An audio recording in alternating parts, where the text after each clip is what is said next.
In 1955, a British mother fed 6 people on £4 a week. Today, a single ready meal costs more than her entire Wednesday. Close your eyes for a moment. It is 5:30 on a Tuesday evening. In a terraced house in Salford, the kitchen smells of rendered dripping and fried onions. There is the faint mineral tang of a sheep's neck bone that has been simmering in a pot since 2 o'clock. From the front room comes the sound of the wireless, and from the yard the clatter of children being called in.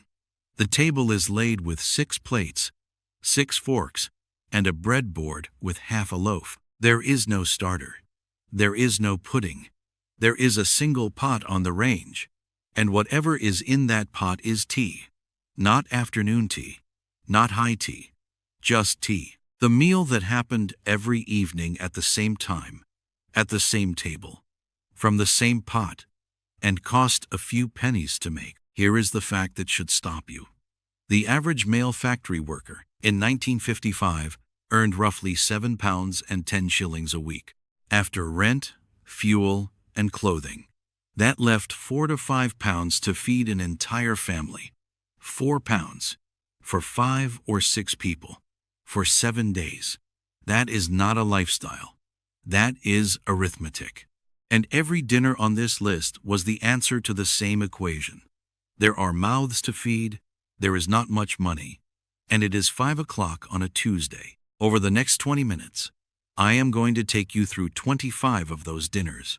Not just what they were, but why they existed, what they tasted like, and what happened to them.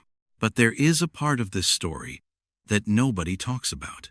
These meals were not just cheap. Several of them were nutritionally superior to what replaced them. And the reason they disappeared had nothing to do with quality. It had everything to do with shame.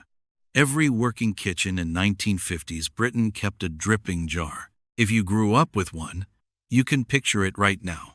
A small ceramic pot with a lid, usually cream-colored, sitting on the shelf near the range. Inside was the rendered fat from Sunday's roast, strained through muslin. The brown jelly settled at the bottom, carrying a faint memory of meat. On Monday morning, that jar came down from the shelf, and it did not go back until Saturday. Monday's tea was bread and dripping. Thick white bread spread with cold dripping straight from the jar. The fat set firm overnight. A pinch of salt on top. Nothing else. By 1953, the National Food Survey recorded that 4 in 5 working-class households used rendered animal fat weekly as a primary bread spread. It cost nothing because it came from what you had already bought. But dripping was not just a spread. It was the cooking fat for everything else. Tuesday's fried bread supper, Wednesday's rissoles, Thursday's bacon bone stew. Every meal began with a spoonful of dripping melted in the pan, and the pan never truly cooled between meals. The flavor of Sunday's roast threaded through the entire week like a running stitch. Children took dripping sandwiches wrapped in greaseproof paper to school in the early 1950s. 2 slices of white bread, dripping on each, pressed together. By 1958, as more families bought sandwich meats, dripping sandwiches became a source of mild shame. By the 1970s, they had nearly vanished. Today, a jar of properly rendered beef dripping from a quality butcher costs £4. Your grandmother scraped it from the pan on Sunday evening without giving it a name. If you grew up with a dripping jar in the kitchen, type what your family kept it in. Ceramic pot? Enamel cup? Old jam jar? I want to see how many of us remember. Now here is where the story gets darker and more interesting, because what your grandmother bought from the butcher tells you everything about what her family could afford. The scrag end of mutton was the neck of the animal, threaded with cartilage and fat. In 1954, it cost about 8 pence a pound, and a single pound filled a pot large enough to feed 5 people. Housewives browned the pieces in dripping, added diced swede, carrot, onion, and pearl barley, covered everything with water, and left the stew to simmer for 2 hours. The fat from the mutton gave the broth a deeper, more animal flavor that made the vegetables taste richer than they had any right to. Scrag End appeared at least once a week in working-class kitchens through winter. It disappeared when mutton largely vanished from British butchers, replaced by younger, milder lamb that supermarkets could sell in uniform pre-packed portions. A sheep's head, split in two, cost about 4p at the butcher in 1952. It was the most economical protein available. Housewives singed off the wool, scrubbed the skull clean, and simmered the whole thing with barley, turnip, carrot, and onion for 3 hours, until the broth turned thick and golden, and the meat fell from the cheekbones and tongue. Children who grew up eating this remember the pale, nourishing broth more than the anatomy lesson. It tasted clean and deeply meaty, the barley making it thick enough to be a full meal on its own. By the 1960s, as wages rose, the sheep's head retreated from the table, a victim of prosperity and the reasonable desire not to look at dinner before eating it. And then there was pig's fry, liver, heart, and lights from a single pig, sold together cheaply because separately they were not worth the butcher's time. Your grandmother sliced everything thin, dusted it in seasoned flour, and fried it fast in hot dripping with onions, served over mashed potato with a thin gravy from the pan juices. The combination was intense, the liver with its metallic richness, the heart denser and more muscular, the lights lighter and more delicate. In Staffordshire and the Welsh borders, pig's fry was a butcher's staple sold in paper parcels with cooking instructions included. It vanished when confidence in awful cooking faded along with the independent butcher who had sold it. This is the part where everyone over 50 is nodding their head. If your mum bought cuts from the butcher that you cannot find in any supermarket today, tell me what they were. Drop it in the comments. I am building a list, and this is the detail that changes everything. Let me tell you about a woman named Edith Brooks. Edith was born in 1919 inches Mexborough, a mining town in South Yorkshire. She married a colliery worker named Arthur in 1940, and between 1941 and 1953, she had 8 children. 8. Arthur's wage from the pit was £6 a week in the early 1950s, and after rent, coal, and clothing, Edith had roughly £3 10 shillings left to feed 10 mouths for 7 days. Edith kept a notebook, not a recipe book, not a Women's Institute journal, a small lined exercise book in which she wrote down what she spent each week, what she cooked each day, and how much was left. Her granddaughter, a woman named Janet, found the notebook in a box of papers after Edith's death in 2004 and donated it to the Mexborough Heritage Center. The entries are extraordinary. Monday, bread and dripping, pot of tea, 2p. Tuesday, bacon bones and lentils, 4p. Wednesday, rissoles from Sunday's beef bread, 3p. Thursday, potted meat on toast, penny. Friday, fried herrings, potatoes, 6p. Saturday, sheep's neck broth, bread, 4p. Sunday, small joint vegetables, 2 shillings. Total for the week, 3 shillings and 8p for 10 people. What strikes you reading Edith's notebook is not the poverty, it is the precision. Every penny is accounted for. Every meal is planned around what came before and what comes after. Sunday's joint becomes Monday's dripping, Tuesday's rissoles, and Wednesday's potted meat. Nothing is wasted because nothing can be. The hand mincer that turned Sunday's scraps into Wednesday's tea was not a kitchen gadget. It was infrastructure.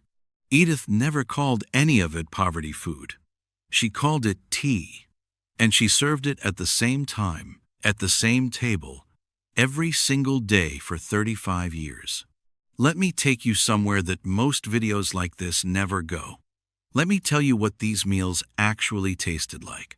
Not the romantic version, the real one. Spam fritters. Tinned American pork arrived during the war and stayed long after because it was cheap and it was there. A tin cost 1 shilling and 2 pence in 1953 and stretched across 2 meals, cold on Monday with pickle. On Wednesday, your mother sliced it thick, dipped it in thin batter, and fried it until golden and sticky at the edges. Served with chips and a fried tomato. Children genuinely loved Spam fritters. The salt, the fat, the crunch of batter against the sweet pork inside. Today's Spam fritters appear ironically on gastropub menus for £8. Your grandmother charged nothing. Pilchard bake. Tinned pilchards and tomato sauce cost about 7 pence a tin in 1956 and were considered too strong and too cheap for anything except the most basic meal. Your mother tipped the tin into a baking dish, laid thin potato slices over the top, seasoned with salt and pepper, added a splash of water, and baked for 40 minutes. The pilchards dissolved into the sauce, their strong flavor mellowing into something almost sweet. Children who refused pilchards cold from the tin ate this without complaint because it looked and tasted completely different. The dish appeared in every Women's Institute practical cookery booklet of the era. It has not appeared in a cookery book since approximately 1971. Stuffed marrow. Every allotment produced marrows, those enormous pale green vegetables that grew to the size of a small child and tasted of almost nothing on their own. The trick was to hollow one out, fill it with seasoned mince stretched with breadcrumbs and grated onion, replace the lid, and bake for 40 minutes. The marrow's flesh absorbed the fat and seasoning, turning soft and faintly sweet while the mince steamed inside. A garden marrow cost nothing. Half a pound of mince cost about £1. This meal fed 5 people for just over 1 shilling in total. Okay, I need to settle a debate. Which was the better stretching meal? Rissoles, pilchard bake, or stuffed marrow? Everyone's family had a favorite. Comments. Now, most people have no idea how many of these dinners contained no meat at all. And that is where the real ingenuity lived. Potato and onion soup. 2 ingredients. Your grandmother sweated the onion in dripping, added potatoes and water, seasoned with salt and white pepper, and simmered until the potatoes broke down into a thick, starchy broth. Some women added a spoonful of flour to thicken it further. Others, a little dried milk powder. The National Food Survey noted that potato consumption in working-class households in 1952 averaged over 6 pounds per person per week. This was not love of potatoes. It was the most affordable calorie available. And soup was just potatoes in a different form. Savory suet pudding. Your grandmother made suet pastry, rolled it flat, scattered it with fried onions, sage, salt, and pepper, rolled it into a log, wrapped it in a floured cloth, and steamed it for 2 hours. Sliced thick and served with thin onion gravy made from dripping, flour, and water. A full evening meal with no meat required. By 1954, suet cost about 2 pence a pound. The whole pudding cost under 3 pence and fed 4. It has vanished so thoroughly that most people under 60 have never seen a savory suet pudding on a plate. Stuffed onions. Large onions parboiled until barely tender, then hollowed out. The scooped interior was chopped and mixed with stale breadcrumbs, dried sage, salt, pepper, and enough gravy to bind. Packed back into the shells and baked for 30 minutes until the onions softened completely and the stuffing turned golden. Served 2 per person with boiled potatoes, no meat. But it did not feel like an absence. The onion, cooked long enough, became sweet and savory at once. The sage breadcrumb stuffing absorbed the juices and became something greater than its parts. And then there was nettle soup. In weeks before payday, particularly in rural areas, housewives sent children into the garden with gloves and a colander to collect the young tips of stinging nettles. Washed, blanched to remove the sting, and cooked with onion, potato, and water, nettles made a vivid green soup with a flavor somewhere between spinach and watercress. Ministry of Food publications had promoted nettle soup during the war and rural families continued making it through habit and common sense well into the 1950s. The practice faded as supermarket vegetables became affordable year-round, and the knowledge of which plants were edible retreated from everyday memory. If your family had a meatless meal that you ate every week without thinking of it as meatless, I want to hear what it was. Drop it in the comments. So, what killed these dinners? The answer is layered, the way all honest answers are. The first blow was prosperity itself. By the early 1960s, wages were rising. The average factory worker's pay nearly doubled between $1,955 and $1,965. Families that had eaten sheep's head broth because they had no choice suddenly had choices. And the first thing they chose was to stop eating sheep's head broth. Offal, dripping, scrag end, pig's fry. These were the foods of not having enough, and the moment people had enough, they walked away without looking back. The second blow was the supermarket. Tesco opened its first self-service store in 1956. By 1965, there were over 3,000 supermarkets in Britain.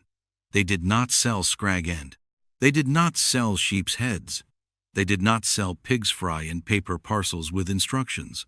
They sold uniform cuts wrapped in cling film, priced per 100 grams, displayed under fluorescent lights that made everything look clean and modern. The butcher who knew your name, who would sell you bacon bones for almost nothing because he knew what your week looked like, was replaced by a refrigerated cabinet that did not know you at all. The third blow, and this is the one nobody says plainly enough, was shame. These dinners became associated not just with poverty, but with a poverty that people wanted to forget. The 1960s and 1970s promised modernity, aspiration, convenience. Fish fingers and frozen peas were the future. Bread and dripping was the past.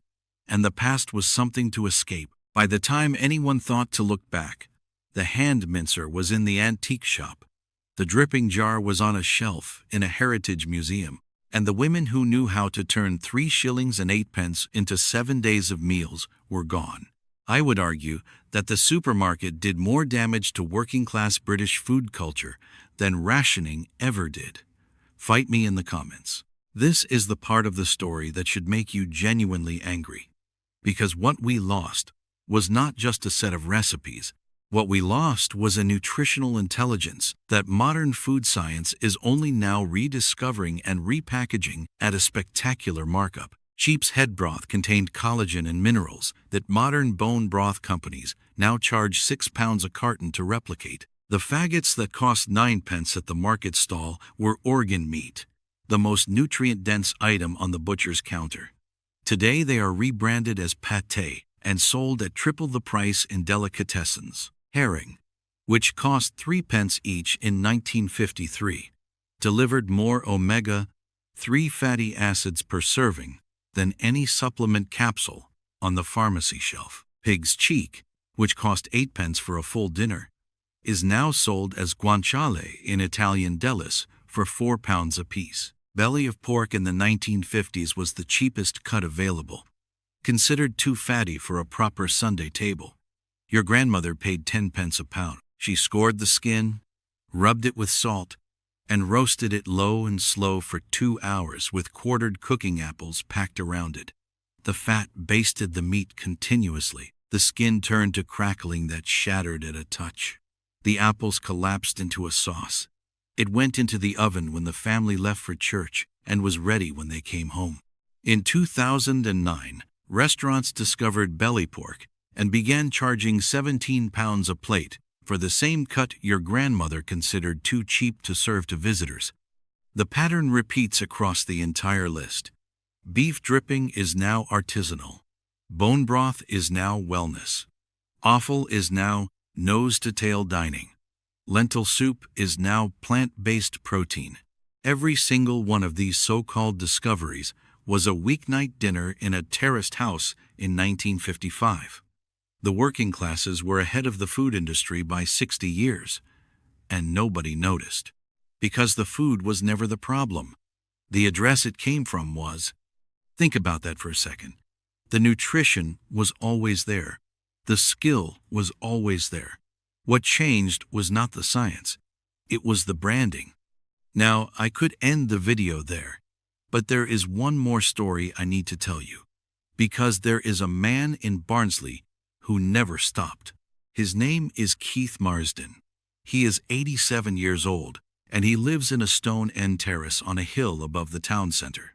Every Wednesday evening, Keith makes potted meat. He has made it every Wednesday for as long as he can remember, which in Keith's case means since approximately 1956, when his mother showed him how. The method has not changed. Whatever meat is left from Sunday's joint goes through the hand mincer that Keith keeps in the second drawer, the same drawer it has lived in for 40 years. The mince goes into a small ceramic basin with a spoonful of cooking liquor, a scrape of mustard, salt, and pepper. A thin layer of dripping is poured over the top and smoothed flat. The basin goes into the fridge, and on Wednesday evening Keith spreads it onto toast made under the grill, sits at the kitchen table, and eats it with the radio on. Keith's granddaughter, a woman named Sarah, posted a photograph of his potted meat on a food history group on Facebook in 2022. The photograph showed the ceramic basin, the hand mincer on the draining board, the toast on a plate with a cup of tea. The post was shared over 30,000 times. The comments were full of people saying, "My nan made this. My granddad made this. I had forgotten. I did not know anyone still did." What struck people was not just the food. It was Keith himself, the way he described the process without sentiment, as though making potted meat on a Wednesday was simply what Wednesdays were for. He told Sarah something that stayed with her. "Your nan never measured anything because she was not following a recipe. She was following the week. Sunday made the joint. Monday made the dripping. Wednesday made the potted meat. Thursday the broth. You did not need a book. You needed a calendar." Keith still has the ceramic dripping jar his mother used. It sits on the shelf above the cooker, exactly where she kept it. The glaze is crazed and darkened with 70 years of use. He has been offered money for it by collectors. He has refused every time. It is not an antique to him. It is infrastructure. If you have got a Keith in your family, someone who never stopped, someone who still makes the old meals without thinking of them as old, go and sit with them. Watch what they do. Write it down if they will let you. Because what they carry is not a recipe. It is a system. And systems do not survive on paper. They survive in hands. And here is the part that ties everything together. Something has been happening in the last few years that the supermarkets did not predict. Searches for dripping recipes have increased over 400% on British Google since 2020. Bone broth sales have doubled year on year. Independent butchers, the ones who survived, report that young customers are asking for cuts their grandmothers used to buy. Scrag end, marrow bones, pig's cheeks, offal. A butcher in Huddersfield told a local paper in 2024 that for the first time in 30 years, someone had asked him for bacon bones. He had to explain what they were. The cost of living crisis did what nostalgia alone could never do. It forced a generation back to the arithmetic their grandmothers knew by heart. 4 pounds, 6 people, 7 days. The equation has not changed. Only the numbers have grown larger. And the solutions, it turns out, were waiting exactly where we left them. In the dripping jar, in the hand mincer, in the small ceramic basin on the shelf above the cooker. I started this video with a kitchen in Salford. 5:30, a pot on the range, 6 plates on the table. The smell of dripping and onions and something simmering that cost a few pennies and would fill everyone to the brim. Your nan never called it poverty food. She called it tea. And she served it with the quiet authority of someone who had solved the same problem 1,000 times and never once considered it remarkable. What she carried was not a collection of recipes. It was an intelligence, a way of seeing a week as a single connected system, where nothing was wasted because nothing could be. Sunday fed Monday. Monday fed Wednesday. The joint became the dripping, became the rissoles, became the potted meat. And the kitchen never stopped working because the family never stopped being hungry. We did not lose those dinners because they stopped working. We lost them because we were taught to be embarrassed by them. And now, 60 years later, we are buying them back at a markup from people who gave them a different name. What is one meal from your childhood that cost almost nothing and tasted better than anything you can buy today? Tell me in the comments. I read every single one. And if you want to keep exploring the food in the kitchens and the lives that nobody talks about anymore, subscribe. I have got a video coming about the lost Sunday dinners of post-war Britain, the full roast and everything that came after it, that I think is going to change how you see your kitchen entirely. Speaking of Sunday dinners, you should see what I found about the forgotten puddings that used to follow the roast. That one will make you want to wring your neck.